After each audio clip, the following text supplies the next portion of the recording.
Praise the Lord. மத்தேயு 5:14 நீங்கள் உலகத்திற்கு வெளிச்சமாயிருக்கிறீர்கள், மலையின் மேல் இருக்கிற பட்டணம் மறைந்திருக்க மாட்டாது என்று சொல்லி வாசிக்கிறோம். பிரியமானவர்களே, நம்மை வெளிச்சமாக மாற்றுகிறவர் அவர். வெளிச்சமாயிருக்கிறபடியினாலே நாமும் கூட வெளிச்சமாயிருந்து இந்த உலகத்திற்கு வெளிச்சத்தை கொடுக்கும்படியாக தான் உங்களையும் என்னையும் படைத்திருக்கிறார். பிரியமானவர்களே, மலையின் மேல ஒரு விளக்கை வைக்கிறோம் என்று சொன்னால், ஒரு உயரமான இடத்துல நாம் ஒரு விளக்கை வைக்கிறோம் என்று சொன்னால், அந்த இடத்துல இருந்திருக்கிற வெளிச்சம் மறைந்திருக்க முடியாது. கண்டிப்பாக எல்லாருடைய கண்களுக்கும் அது தெரியும். அப்படித்தான் தேவனாகிய கர்த்தரும் நம்மை இந்த உலகத்திற்கு வெளிச்சமாய் வைத்திருக்கிறார்.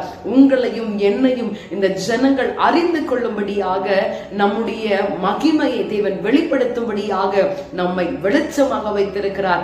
இந்த நாளிலும் நம்மை வெளிச்சமாய் வைத்திருக்கிறவரை, இந்த உலகத்திற்கு ஒளியாய் வைத்திருக்கிறவரை ஆராதிக்க விட்டுக் கொடுப்போமா? Praise the Lord.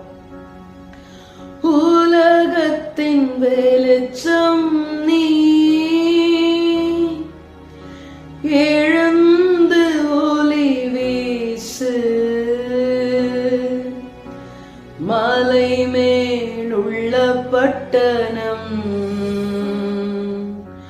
மலை மேலுள்ள பட்டணம் நீ மறைவாக இருக்காதே,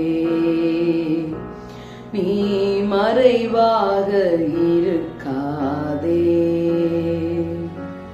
ஆம் ஆண்டவரே, நீர் எங்களை இந்த உலகத்திற்கு வெளிச்சமாய் வைத்திருக்கிறபடினாலே உமக்கு நாங்கள் நன்றி செலுத்துகிறோம். இந்த நாளிலும் எங்கள் நிமித்தமாக ஆசீர்வாதத்தை பெற்றுக்கொள்ள வேண்டியவர்கள் ஆசீர்வாதத்தை பெற்றுக்கொள்ள, அநேகருக்கு நாங்கள் ஆசீர்வாதமாய் காணப்படுகிறதற்கு எங்களோடு கூட நீர் இருந்து நடத்தும்படியா எங்களை விட்டுக் கொடுக்கிறோம். ஆசீர்வதியும். இயேசுவின் நாமத்தில் ஜெபிக்கிறோம் பிதாவே. ஆமென். God bless you. Have a blessed day.